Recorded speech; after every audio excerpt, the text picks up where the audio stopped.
Oh, você tá aqui de novo? Que coisa boa! Seja bem-vindo novamente a mais um vídeo aqui no canal Banheira de Conhecimento. Olha, de verdade, é um prazer estar com você aqui novamente para mais um vídeo. Pois é, tô conseguindo colocar um vídeo por dia dos vídeos grandes aqui, tá? Tá dando certo. Então, se você não conhece esse canal aqui ainda, meu nome é Adriano Santos e eu apresento diversas curiosidades bastante verificadas. Quer dizer, já não tô sabendo nem falar. Diversas curiosidades aleatórias. Agora ficou melhor. Para você que gosta de aprender sempre. Então, se inscreve no canal se você for novo, eu tenho certeza que você não vai se arrepender do que você vai assistir aqui hoje. Separei várias coisas legais. Beleza? Tá inscrito? Já ativou o sininho? Fez todo aquele esqueminha que é feito aqui no YouTube? Então, bora pro vídeo. Bora então conhecer as curiosidades de hoje. Você sabe o que é glúten? Pois é, glúten. Todo alimento que a gente consome hoje, alguns estão escritos, este alimento não contém glúten. Outros falam que este alimento contém glúten. Mas afinal de contas, meu Deus, o que é glúten? Bom, na verdade, glúten é uma proteína. E essa proteína, ela está presente em alguns cereais, como por exemplo, farinha de trigo, centeio, malte,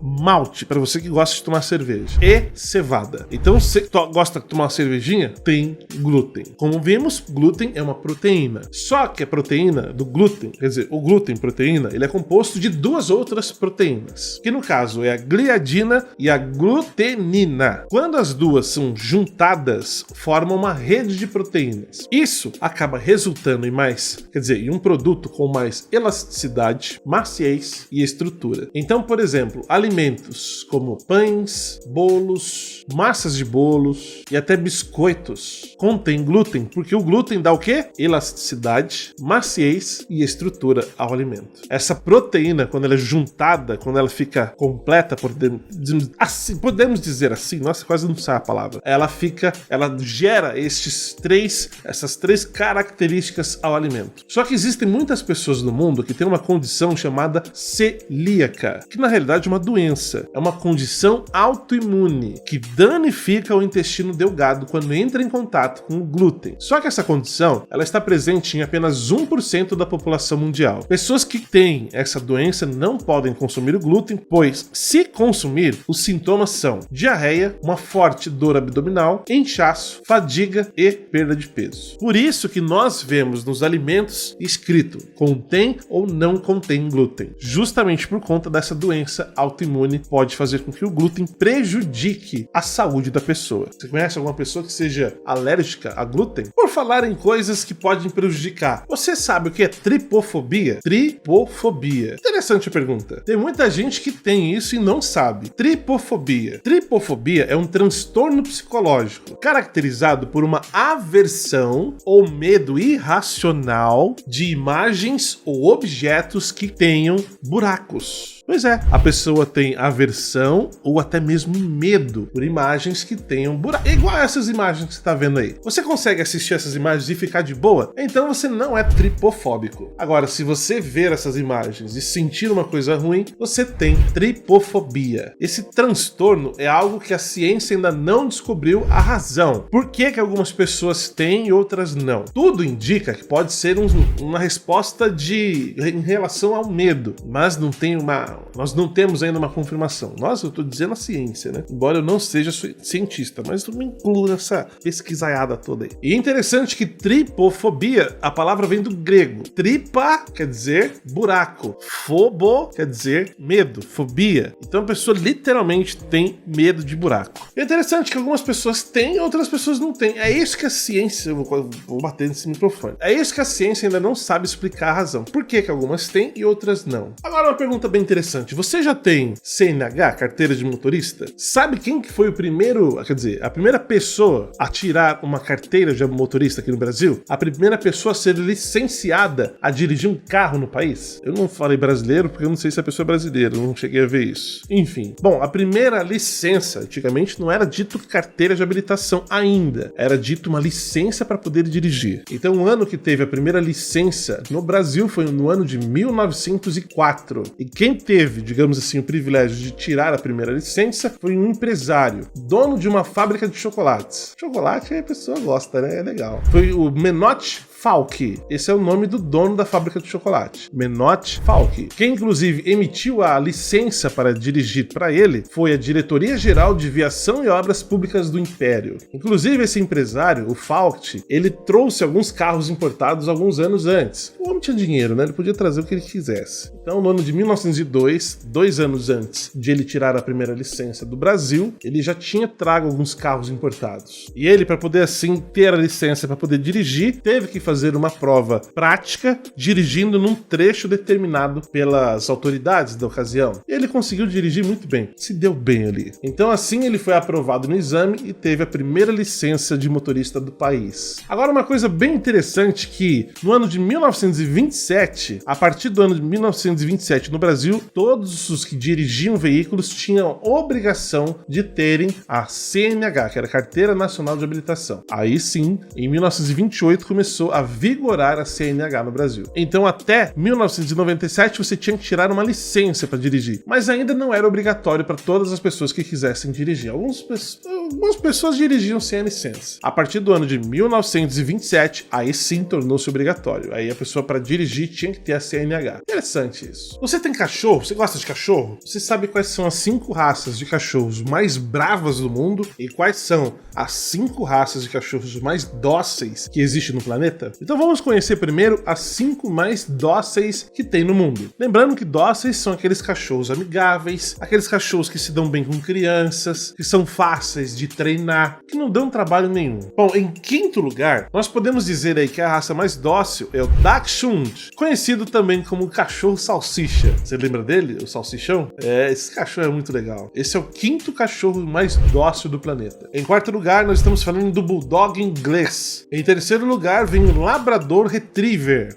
Interessante. Em segundo lugar, o Golden Retriever. O Golden Retriever eu acho um cachorro lindo. Se eu tivesse espaço, eu ia ter um cachorro desse. E em primeiro lugar, como sendo o cachorro mais dócil do planeta, eleito por pesquisas realizadas por especialistas em comportamento animal. Ou seja, não é a minha opinião. Então, em primeiro lugar, o cachorro mais dócil do planeta é o Beagle. Pois é, Beagle. Como eu disse, todas essas raças são consideráveis amigáveis, tolerantes com crianças, dóceis, são fáceis de treinar e de conviver. É claro que existem outras raças de cachorros que são tão dóceis, quer dizer, não tão, né, porque essas são as 5 mais, mas que são dóceis demais também. Por exemplo, o Poodle. Poodle é uma raça maravilhosa de cachorro. Não tá na lista porque tem outros cachorros que são considerados mais dóceis que eles. E você tem algum desses cachorros? Coloca aqui nos comentários. E os mais bravos? Vamos agora conhecer os cachorros 5, sempre tem mania de colocar 5 mais bravos do planeta, os mais ferozes, mais...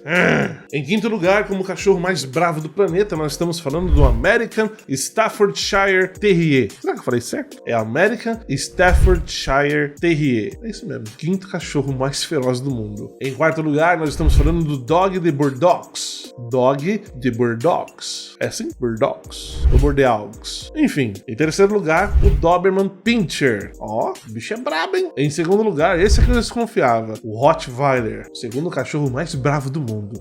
Rottweiler. Até o nome dá medo, né? E em primeiro lugar, como não podia ser diferente, você sabe de quem eu estou falando. O cachorro mais bravo do mundo e mais feroz é o Pitbull. Embora tem muita gente que defenda que o Pitbull é o cachorro mais dócil do planeta, mas não é. Ele é dócil com o dono dele. Se não for o dono dele, meu amiguinho, ele não é dócil não.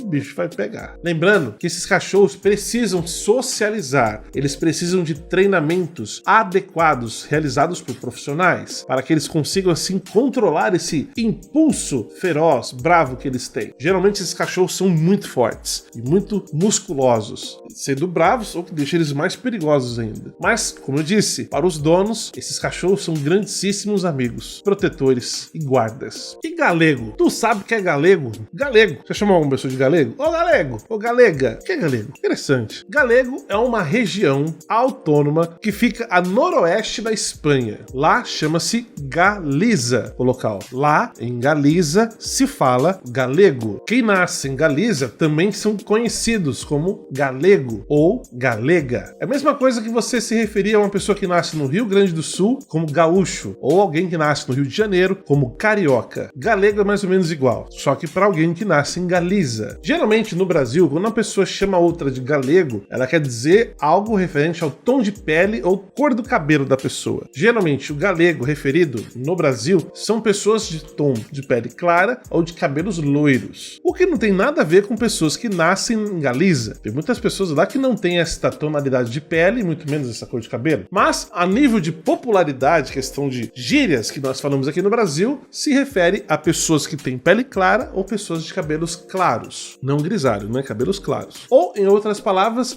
quando você chama outra pessoa de galego, você está chamando ela de estrangeiro. Não tem muito sentido, né? Mais uma pergunta muito boa agora. Você sabia que o ornitorrinco é um mamífero? Isso eu acho que você aprendeu na escola. Mas se ele de fato é mamífero, por que ele não tem peitos? E por que os filhotes nascem em ovos? Não são gerados assim como os outros mamíferos são? Boa pergunta. Você sabia que os ornitorrincos não têm peitos? Não têm mamilos? Então, se são mamíferos pequenos, como é que eles mamam? Vamos então descobrir. Os ornitorrincos são um tipo diferente de mamíferos. São os diferentões. Eles são chamados de monotremado, ou seja, monotremados são mamíferos que põem ovos. Olha só, hein? Ao contrário da maioria dos mamíferos que você conhece. Outra coisa, os ornitorrincos não têm mamilos. Então como é que eles dão de mamar para os filhotes? Simples. Toda a barriga da mãe ornitorrinca, é assim que fala? Os poros têm uma abertura que eles, no caso os filhotes, podem simplesmente colocar a boca e puxar o leite.